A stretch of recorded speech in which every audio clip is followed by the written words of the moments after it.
দুই একটি বিষয় আপনাদের সামনে সাম্প্রতিক রাজনীতির একটি বিষয় উল্লেখ করছি।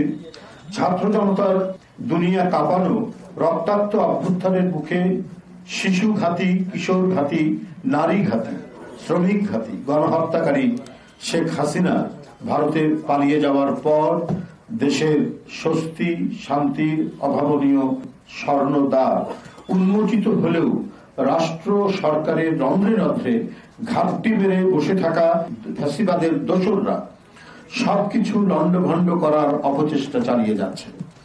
দেশের তৃণমূল প্রশাসন থেকে সচিবালয় পর্যন্ত প্রশাসনের কর্মকর্তা কর্মচারী নামধারী পতিত স্বৈরাচার হাসিনার সহযোগী ছাত্রলীগ, যুবলীগ, আওয়ামী লীগের ক্যাডাররা গণ অভ্যুত্থানের সর্বব্যাপী অর্জন ম্লান করে দিতে অষ্টপ্রহর তৎপরতায় মগ্ন। তারা নৈরাজ্য সৃষ্টি করে হাসিনাকে ফিরিয়ে আনার জন্য নিরন্তর প্রচেষ্টা চালিয়ে যাচ্ছে। বিগত 16 বছর অবৈধভাবে ক্ষমতায় থাকার কারণে প্রশাসনে ফ্যাসিবাদের দোসরদের শিকড় অনেক গভীর পর্যন্ত পতিত হয়েছে। প্রত্যেকটি সরকারি প্রতিষ্ঠান, অফিস আদালতের নিচের স্তর থেকে একেবারে উপরের স্তর পর্যন্ত ফ্যাসিবাদের দোসর তার সুযোগ খুঁজছে ছোবল মারার। এই দোসররা দিবা স্বপ্ন দেখছে তাদের প্রভু ভারত সরকার হাসিনাকে আশ্রয় প্রশ্রয় দিয়ে বাতিল হওয়া ভিসার মেয়াদ বাড়িয়ে বাংলাদেশের জনগণের বিরুদ্ধে ষড়যন্ত্র প্রোপাগান্ডা করে আবারও কিছু একটা করে ফেলতে পারে। কিন্তু সেই স্বপ্নের গুড়ে বালি 7 মণ ঘিও পুড়বে না, আর রাধাও নাচবে না। আপনারা জানেন, পতিত স্বৈর শাসকের অনুচররা হাসিনা পালানোর পর ভীষণ মনোকষ্ট নিয়ে দিন রাত্রি চক্রান্তে মেতে থাকছেন। তারাই পাঠ্য বইয়ে সর্বাগ্রে আওয়ামী লীগের শ্রেষ্ঠত্ব স্তুতি বন্দনা আর বিএনপি সেনা ছাউনিতে জন্ম বলে হেয় প্রতিপন্ন ও বিতর্কিত করার মাধ্যমে কোমলমতি শিক্ষার্থীদের মগজ ধোলাইয়ের প্রকল্প বাস্তবায়ন করতে চাচ্ছে। আবারও যে বই ছাপা হয়েছে সেখানে পৌরনীতি ও নাগরিকতা বলে একটি বইয়ের সেখানে এই কথাগুলি সন্নিবেশিত করা হয়েছে। তাহলে এটা কার সরকার? এত যে রক্ত ঝরা আন্দোলন, কোমলমতি শিশু থেকে তরুণ, কিশোর, শ্রমিক জনতা, এই সরকার কাদেরকে পৃষ্ঠপোষকতা দিচ্ছে? যারা বারবার গণতন্ত্রের পুনরুদ্ধার এবং পুনঃপ্রতিষ্ঠা করেছে তাদেরকেই অন্তর্বর্তী সরকারের এবং তার শিক্ষা মন্ত্রণালয় কারা এখানে কাজ করছেন, যারা এই ধরনের শেখ হাসিনা যে কাজটি করেছেন 15.5 বছর 16 বছর ধরে, সেই কাজটি অব্যাহত রাখছেন এই অন্তর্বর্তী সরকারের শিক্ষা মন্ত্রণালয়। হেয় প্রতিপন্ন বিতর্কিত করার মাধ্যমে কোমলমতি শিক্ষার্থীদের মগজ ধোলাইয়ের প্রকল্প বাস্তবায়ন করতে চাচ্ছে। নতুন শিক্ষাবর্ষে পরিমার্জিত নতুন করে ছাপানো নবম দশম শ্রেণীর পৌরনীতি ও নাগরিকতা বইয়ের 73 নম্বর পৃষ্ঠার গণতন্ত্রের রাজনৈতিক দল ও নির্বাচন ব্যবস্থা অধ্যায়ে বাংলাদেশ আওয়ামী লীগ সম্পর্কে হাসিনার অলিগার্করা লিখেছে, আওয়ামী লীগ এদেশের সবচেয়ে বৃহত্তম রাজনৈতিক দল, আর বিএনপিকে নিয়ে অতিকথন অপপ্রচার আর উৎসাহ রটনার বিরতিহীন যে ধারাভাষ্য চালানো হয়েছে শেখ হাসিনার 16 বছরে, তারই প্রতিফলন এখনো আমরা দেখছি পাঠ্য পুস্তকে। বিএনপির প্রতিষ্ঠাতা জিয়াউর রহমানকে সাবেক রাষ্ট্রপতির পরিবর্তে সাবেক সেনাপ্রধান হিসেবে উল্লেখ করা হয়েছে। সে সাবেক সেনাপ্রধান এবং নির্বাচিত রাষ্ট্রপতি মানুষের যে সর্বশেষ যে পরিচয় নিয়ে সেটাকেই উল্লেখ করে, সেটা কিন্তু উল্লেখ করা হয়। তিনি যে প্রথম নির্বাচিত রাষ্ট্রপতি একবার জনগণের ভোটে, সে রাষ্ট্রপতি উল্লেখ না করে সাবেক সেনাপ্রধান উল্লেখ করে বলা হয়েছে, সাবেক সেনাপ্রধান মেজর জেনারেল জিয়াউর রহমান সামরিক শাসন আমলে 1978 সালের 1 সেপ্টেম্বর বাংলাদেশ জাতীয়তাবাদী গঠিত হয়। এটা তো শেখ হাসিনার বয়ান, এটা তো আওয়ামী দোসরদের বয়ান, এটা আওয়ামী বুদ্ধিজীবীদের বয়ান। এরা 15.5 বছর মিডিয়াকে নিয়ন্ত্রণ নিয়ে নিরন্তর ভাবে এই অপপ্রচার গুলো চালিয়ে গেছে। আর সেটারই যদি প্রতিফলন শিক্ষা মন্ত্রণালয় তাদের নেতৃত্বে এই যে পাঠ্য পুস্তক যে পরিমার্জন হচ্ছে, নতুন করে মুদ্রণ হলো, সেখানে যদি আপনার সন্নিবেশিত থাকে, সেখানে যদি ছাপানো হয়, তাহলে কার সরকার? জাতীয় শিক্ষাক্রম ও পাঠ্যপুস্তক বোর্ডের এনসিটিভির ভেতরে বাইরে ঘাপটি মেরে বসে থাকা আওয়ামী ভূতেরা শেখ হাসিনারই মিথ্যা বয়ান লিপিবদ্ধ করেছে পাঠ্যপুস্তকে কোমলমতি ছাত্রছাত্রীদের মগজ ধোলাইয়ের জন্য। বিএনপি ভারপ্রাপ্ত চেয়ারম্যান তারেক রহমান সম্প্রতি এক বক্তব্যে বলেছেন, 5ই আগস্ট ফ্যাসিস্ট মাফিয়া প্রধানের পলায়নের মধ্যে দিয়ে একটি গণতান্ত্রিক মানবিক বৈষম্যহীন বাংলাদেশ গড়ার এক অপার সম্ভাবনার দ্বার উন্মুক্ত হয়েছে।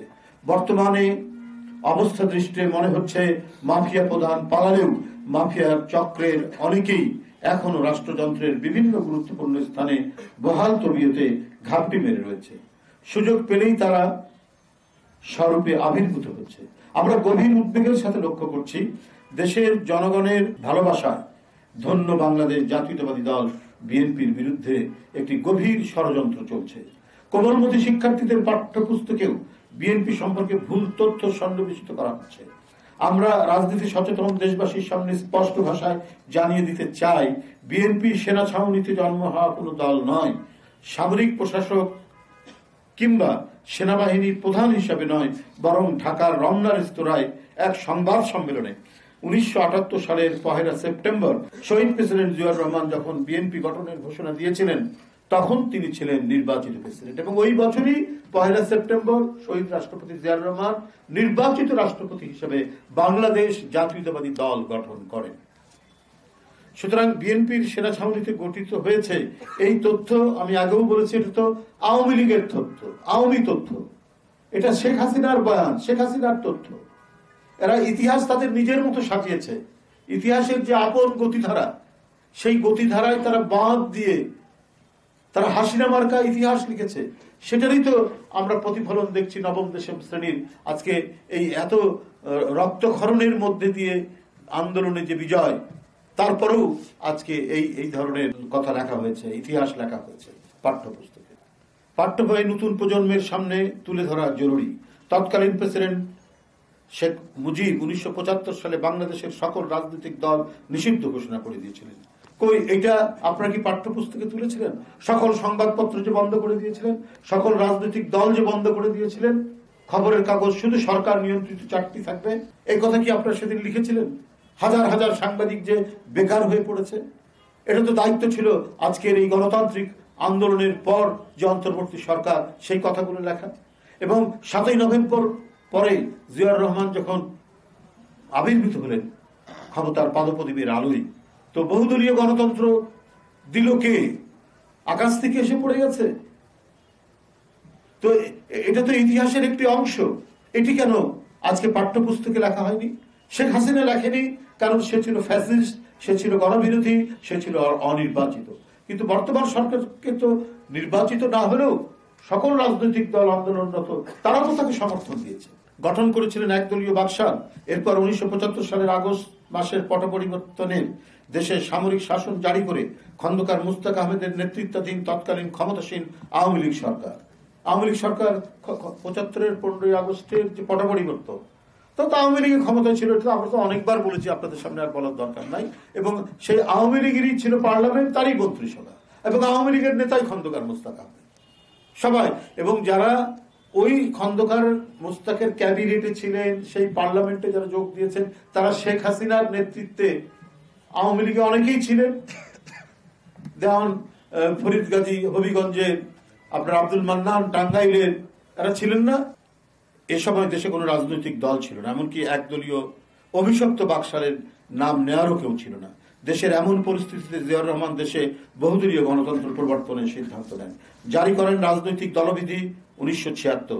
রাজনৈতিক দলবিধির আওতায় কয়েক ডজন রাজনৈতিক দল স্বনামে রাজনীতি করার অনুমতি চেয়ে জিয়াউর রহমানের কাছে আবেদন করেন। 1976 সালে জিয়াউর রহমান আওয়ামী লীগ সহ কমপক্ষে 19টি রাজনৈতিক দলকে দেশে স্বনামে রাজনীতি করার অনুমতি দেন। অন্যদিকে শুরু হয় বহুদলীয় গণতন্ত্রের পথ চলা।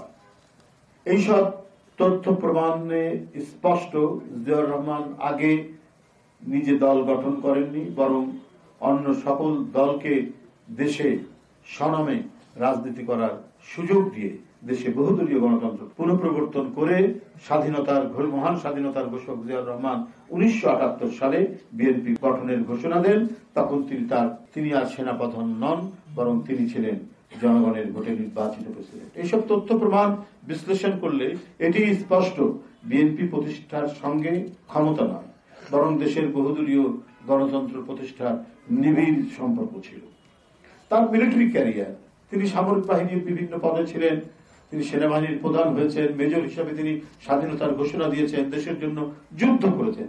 সবচাইতে বর্ণাঢ্য, উজ্জ্বল দেশপ্রেমের এক আলোকিত সত্তা হচ্ছে শহীদ রাষ্ট্রপতি জিয়াউর রহমান, তার কোনো নাম নেই। আওয়ামী লীগের বন্দনা করা হচ্ছে।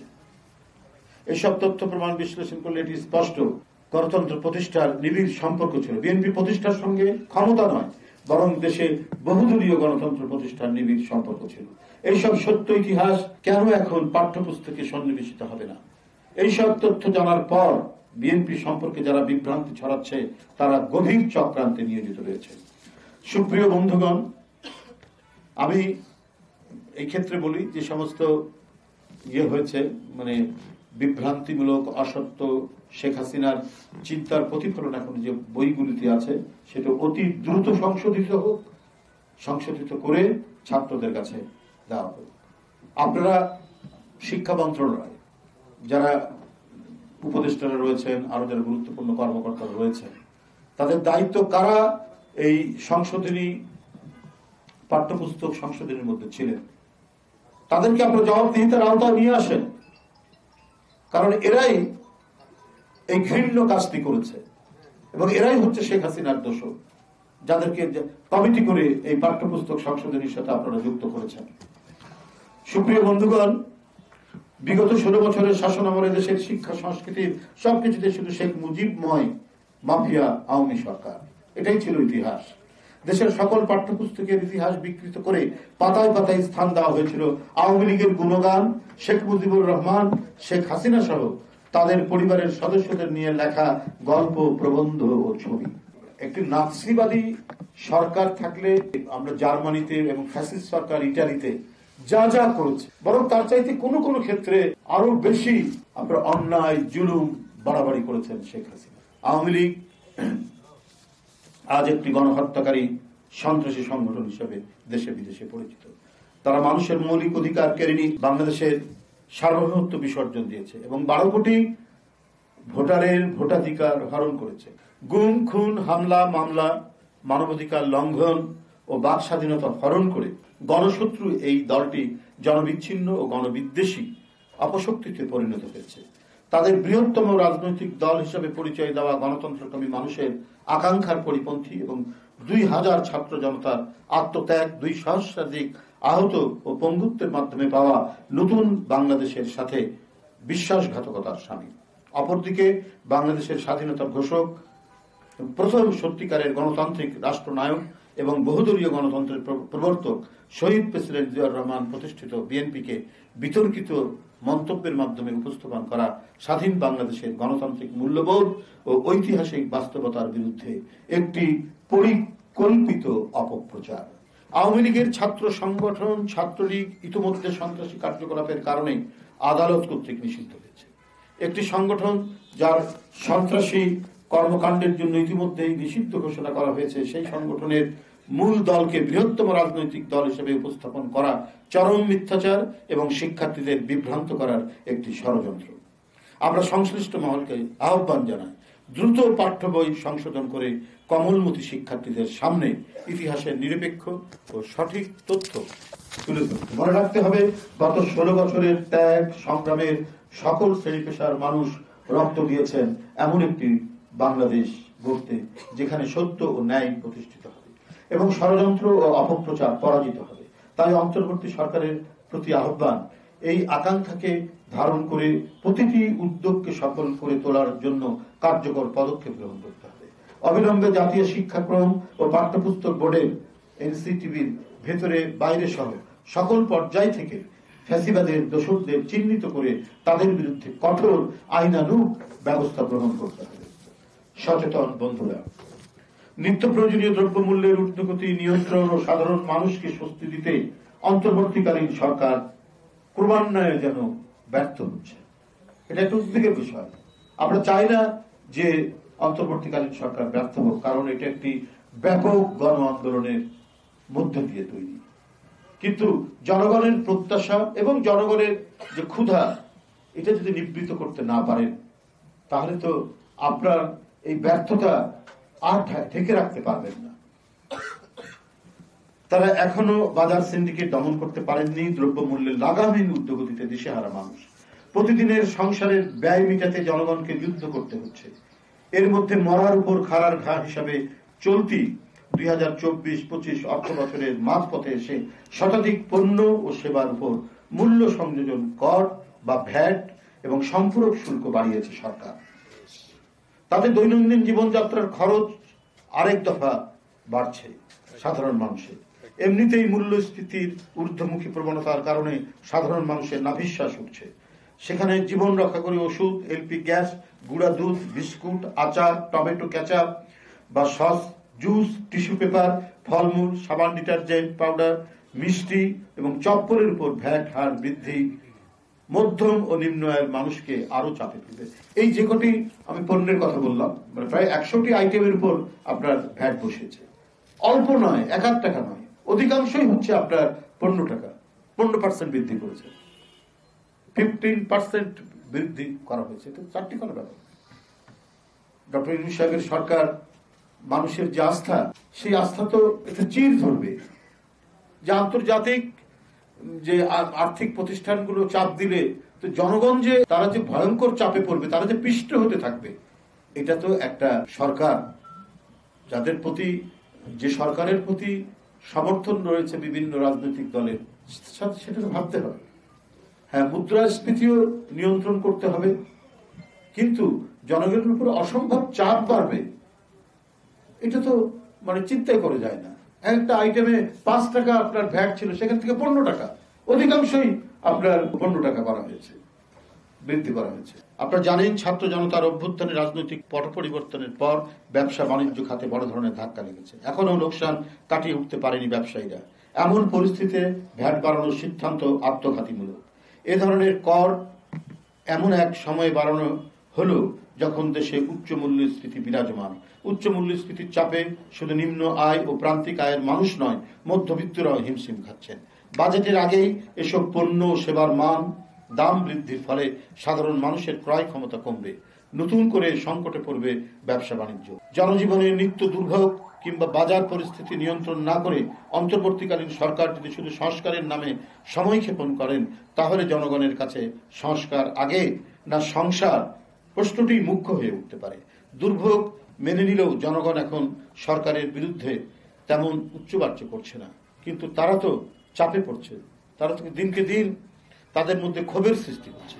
এই ক্ষোভের তো যে কোনো সময় উদ্গীরণ হতে পারে, কারণ জনগণ অন্তর্বর্তীকালীন সরকারকে সফল দেখতে চায়। তবে অন্তর্বর্তীকালীন সরকার নিজেরা নিজেদের সফল দেখতে চায় কিনা, মানুষের ক্ষুধা নিবৃত্তির কার্যক্রমের মাধ্যমে সেটা তাদেরকেই প্রমাণ করতে হবে। ধন্যবাদ সবাইকে।